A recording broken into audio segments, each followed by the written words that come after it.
तो प्यारे बच्चों, हमें इस बार एक दे रखी है डिस्क कुछ इस तरह की।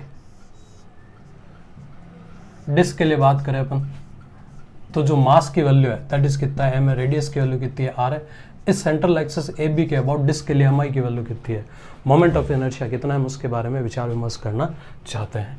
तो हम क्या करेंगे, कुछ इस तरह से काम करना पड़ेगा। मान लेते हैं डिस्क का टॉप व्यू लेते हैं, मतलब यहाँ ऊपर से अपन इसे ऑब्जर्व कर रहे हैं, ऊपर से देख रहे हैं, बढ़िया बात है।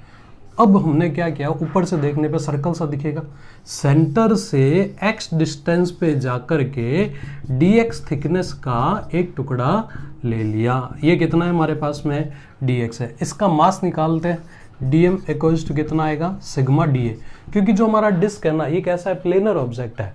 प्लेनर ऑब्जेक्ट के लिए जो डिटरमाइन किया जाता है that is about the sigma. वहाँ अपन बात करेंगे किसके बारे में, सिग्मा के बारे में।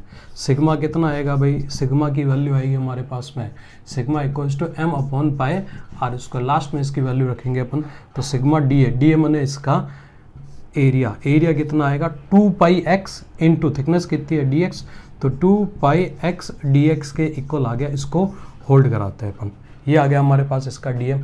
अब निकालना चाहते हैं di इक्वल्स टू कितना है, dm multiplied by x square. di equals to आ रहा है dm मैंने कितना है, सिग्मा dA, तो sigma 2 pi x dx into कितना हो गया, एक्स स्क्वायर। मेरे हिसाब से यहाँ तक का मामला हमें समझ आ गया है। थोड़ा और बड़े प्यारे बच्चों अपन, तो dm equals to sigma dA, sigma तो बैठा है, dA मैंने 2 pi x dx, di equals to आ रहा है कितना, रीअरेंज कर रहे हैं 2 pi sigma x cube dx, बढ़िया।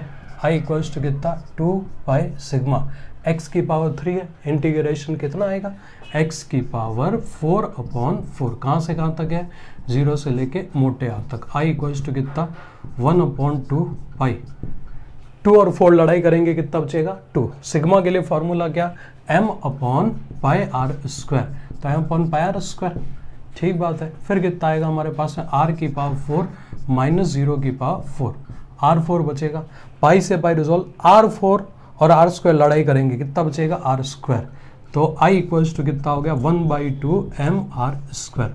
कहने का मतलब ये है, डिस्क के लिए प्लेन के परपेंडिकुलर और सेंटर से जाने वाली ये जो जियोमेट्रिक एक्सिस है, इसके अबाउट यदि mi की वैल्यू कैलकुलेट करते हैं तो ये mi कितना आया हमारे पास, ये mi इक्वल्स टू आ रहा है हमारे पास में हाफ mr स्क्वायर के इक्वल है। मेरे हिसाब से मामला हमें समझ में आ गया है।